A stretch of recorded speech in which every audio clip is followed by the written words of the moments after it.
to the Sugar and Spikes podcast, a show for everyone trying to navigate business and life without losing their minds. I'm Dez, a coach and consultant who is entirely overeducated, habitually overdressed, and obnoxiously honest. And I'm Tammy. I'm a psychologist. Was I supposed to say more? You know what? Enough said. We talk about mindset, mental health, and making it all work in the big, bad business world. One quick note. We may be mental health professionals, but we're not your mental health professionals. So, enjoy the show! Because it's not a spot. Welcome back to another episode of...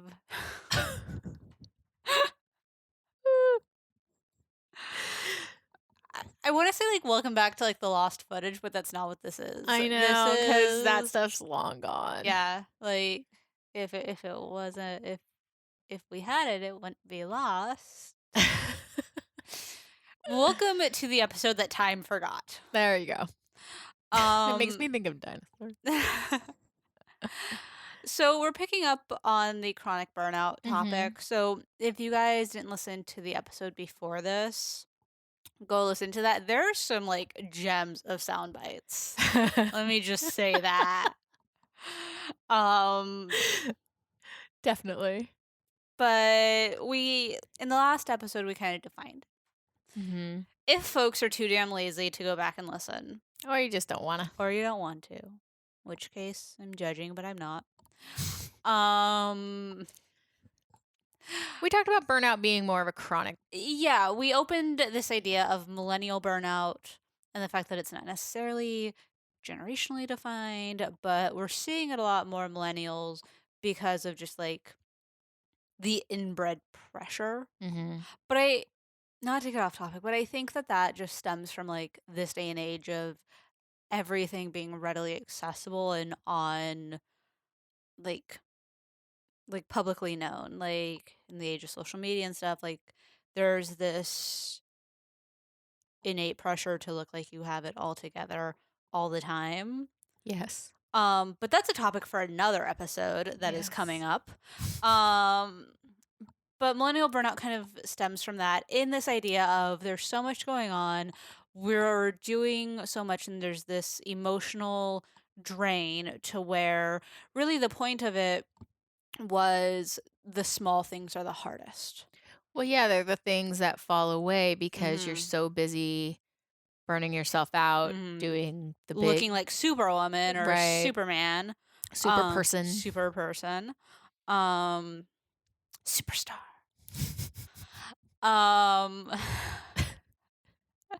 It's a little bit of a weird day. Yeah. But you're so busy doing the big things that the small things end up either falling away or being the things that break you. Right. The other week I got a notice from something and I lost it. Mm-hmm. I can't deal with this, and it was a $60 bill, and I felt like my world was just crashing. Yeah. And I could see how so many folks from the outside could be snowflake millennial freaks out over $60 bill and blah blah blah. I could see how it would look like that, but then in the grand scheme of everything is very delicately balanced, and I only have so much room and energy for these things that are going on right now. It's very well portioned out. Anything else just topples me over. Well, I also think that, in general, people make errors about... We attribute things to, our personality or, internal traits that we have, and rather than it being situational. So, they're looking at you and they're like, oh, the snowflake millennial, blah, blah, blah. But they're making an internal attribution about you, right? You can tell I've been studying. Oh my God. But we all tend to do this when we look at other people. Yeah. We tend to say, oh, it's a personality flaw or something wrong with them or whatever, when really it's more situational than that. Because if we were in that situation, we'd probably do the same thing. Yeah. And we forget to think about those things. And it's just kind of a natural error that people make. Yeah. So that's kind of where we landed in terms of millennial burnout. Like, what is Mhm. it? And then today we wanted to dive a bit into the what do you do about Yeah, it? more action steps.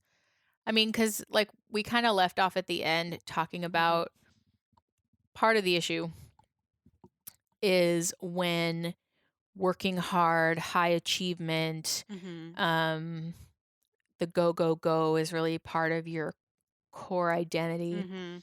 And so if you aren't doing those things anymore, then there has to be, or there typically is, some sort of deeper work that has to happen Mhm. about how do I define myself as a worthy person Mhm. if I'm not contributing in these ways that I did before, or if I can't work 20-hour days back to back to back to back to back. Like, and I see that as a core piece of me. So, Mhm. kind of having to do some work around that.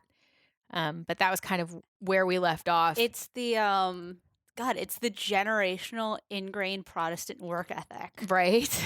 Oh my goodness. Like it really God, I'm just realizing how ingrained it is in our culture, but it's totally that you don't work, you don't eat, you don't work, you're not a productive member of society, and that's it. Right. So then we like overcompensate almost to be Mhm. like, look how worthy I am. Right. So, undoing that is not as easy as do these 3 simple steps. And it's not necessarily, I don't even know if it's a matter of undoing it because that feels very big. Yeah. I think it's a matter of like recognizing and coping. I mean, yes and, right? Yeah.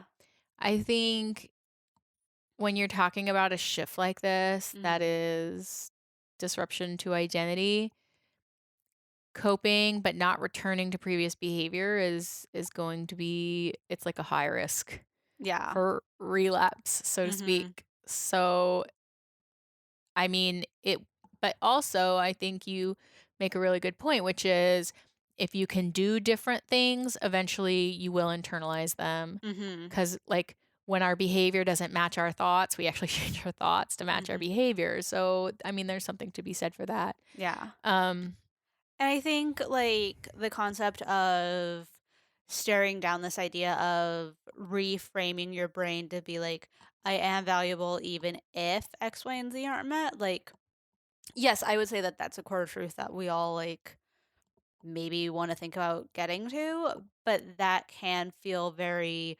overwhelming. oh yeah. Whereas the I feel like a worthwhile person when X, Y, and Z are met. And I know I'm also worthwhile because of Well, it could even be something as simple as I'm worthwhile even though I left work at 9:45 Mhm. instead of 10 o'clock, right? Like Yeah. so like immediately my mind went to a little bit of boundary work around Mhm. scheduling, right? Like you can Mm. start there, like some very simple, basic, take some action and Mhm. not as easy as it sounds. Like, oh, it sounds so simple, Mhm. but it's much harder than that. Yeah. But really like, okay, I have 5 things on my to-do list that aren't Mhm. done, but I'm stopping. Mhm. So even just seeing how you feel when you do that Mhm. and like making those small changes can lead to Mhm. bigger changes down the line. Yeah. And I think like recognizing what really is taking your attention and everything because a part of the millennial burnout piece was like why your laundry's not getting done and things like that. And it's just not just, but there's a conversation to be had around like and that's okay Mhm. kind of like yeah, my laundry hasn't been done. My kitchen hasn't been cleaned for 2 weeks, but look at all these other things I've done. And okay, so if these other like smaller tasks need to be done, how do we rearrange and recognize that maybe something else needs to give way a bit?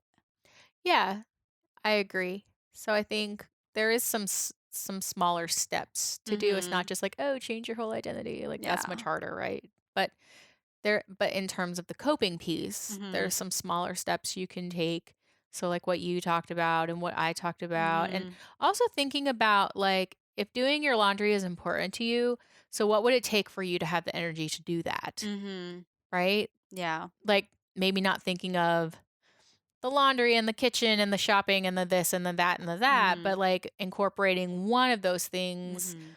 into your routine somewhere, and what would allow you to have the energy to feel like you can do your laundry on the weekend. If Mhm. that's leaving an hour early from work on Friday and throwing it in when you get home, like, you know what I mean? Mhm. Like, so really thinking about what is maybe one thing I want to add that's super Mhm. important, and how am I going to add that? Mhm. And seeing how that feels. And if Yeah. it's hard, what was hard about it? And if it was easy, what was easy about it? And Mhm. if you got stuck somewhere along the way, where did you get stuck?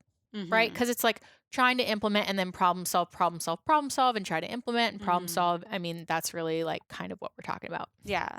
And then letting it be okay. Because Yeah. the thing with problem solving, and we talked about this on the last episode, was that so often becomes a whole other kind of bear to be tackled with, because we're like over engineering and Yeah. overfilling our lives with things that were once like good or things that helped, and then we just pack it in to even like make our days so much more productive. Like making it into an achievement based Mhm. thing. Yeah.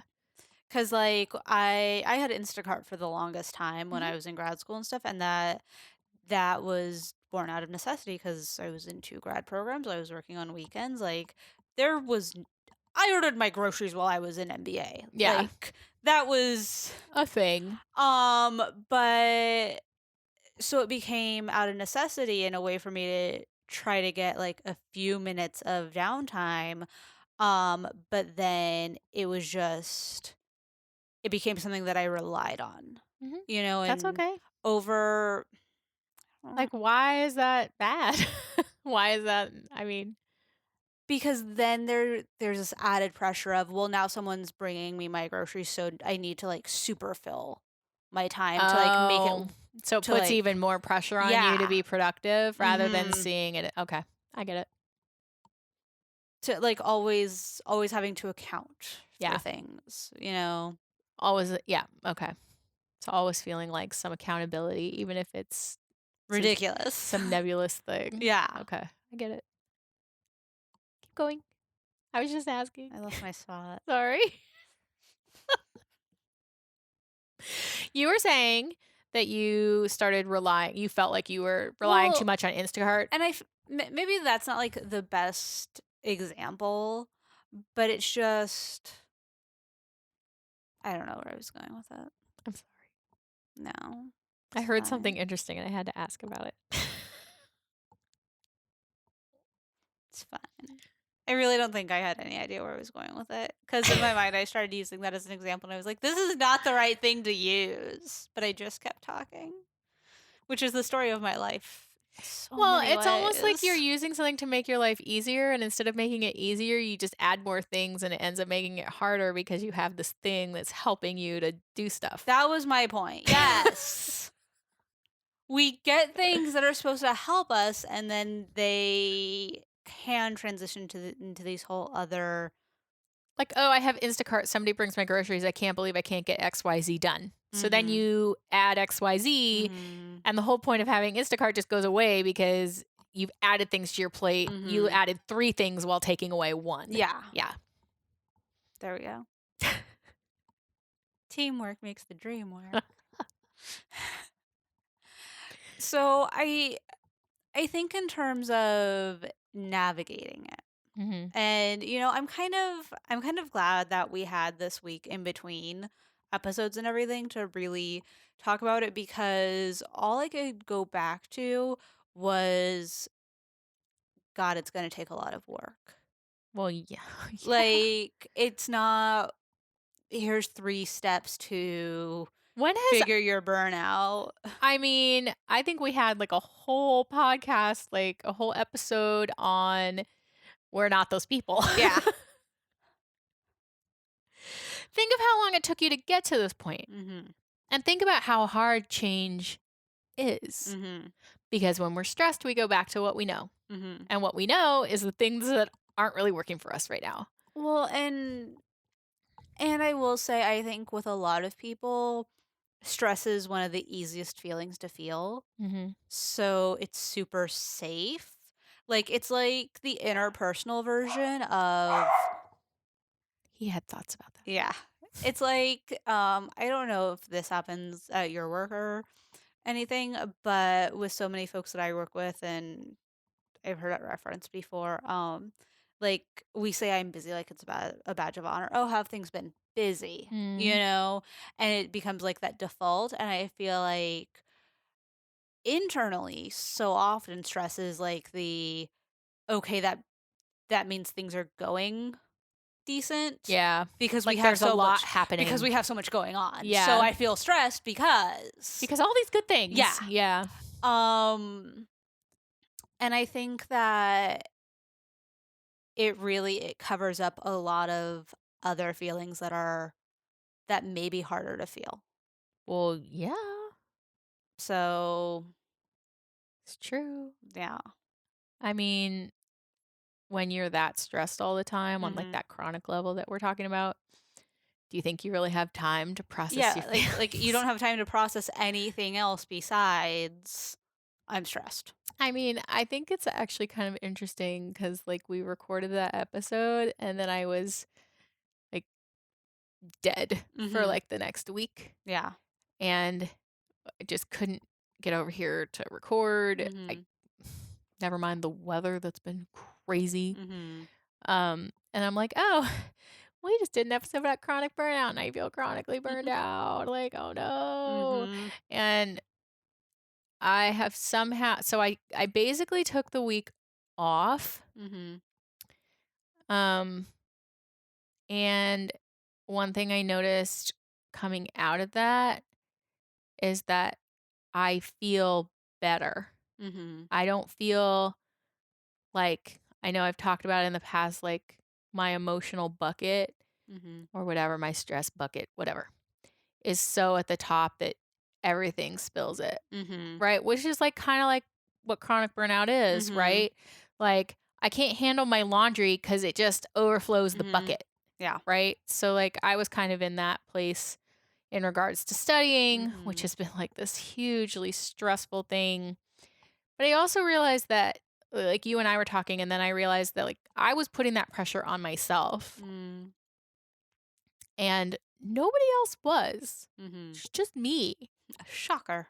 right? So I think a lot of times the stress that we're under, because you talked about, oh, I'm really stressed, is stress that we're putting on ourselves. Mm, It's mhm. not really anybody else's expectation. Sometimes it is, Yeah.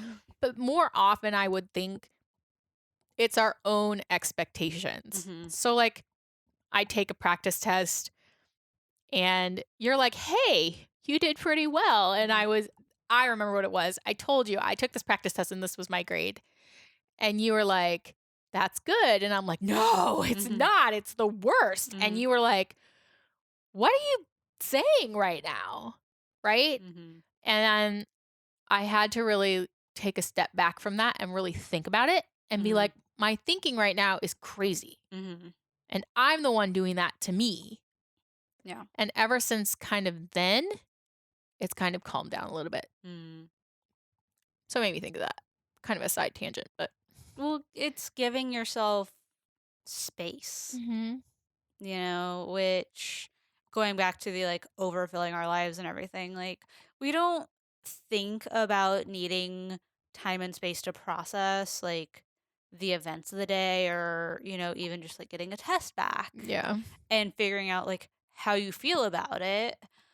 Like we kind of need it. Mhm. You know? Like those moments to check in. I was reading something, it was an article on LinkedIn and this like I don't know, CEO or some like corporate leader guy um was like every morning I started waking up and asking myself like how I felt Mm. because for one no one else was and I needed to know. Because if I didn't know, then I was, like, leading people blindly. Oh, I like that. That's I really Yeah. that's I really like it. Mhm. 'Cause, like, if you don't know what's going on with you, how how can you pretend to know what's going on with, like, the rest of your team and stuff like that, you Yeah. know? Like, if Like you don't know where you're at. mhm. Mhm. So, I think finding, like, ways to take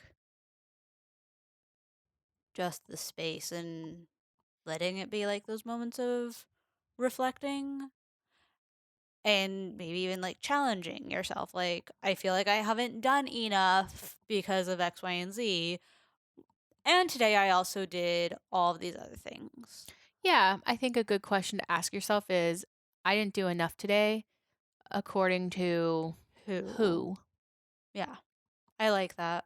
Like, who's saying that? Mhm. Is it your boss? Is it you? Is Mhm. it your I don't know, Mhm. your partner, your parents, where whatever. Sometimes it's your parents' voice you're hearing Mhm. saying, like, whose voice am I hearing? It's not me talking. Yeah. It's all the 8 million times I was told you're being not productive enough or whatever, Mhm. right? So like, Or, like, that score wasn't good enough. right. Yeah.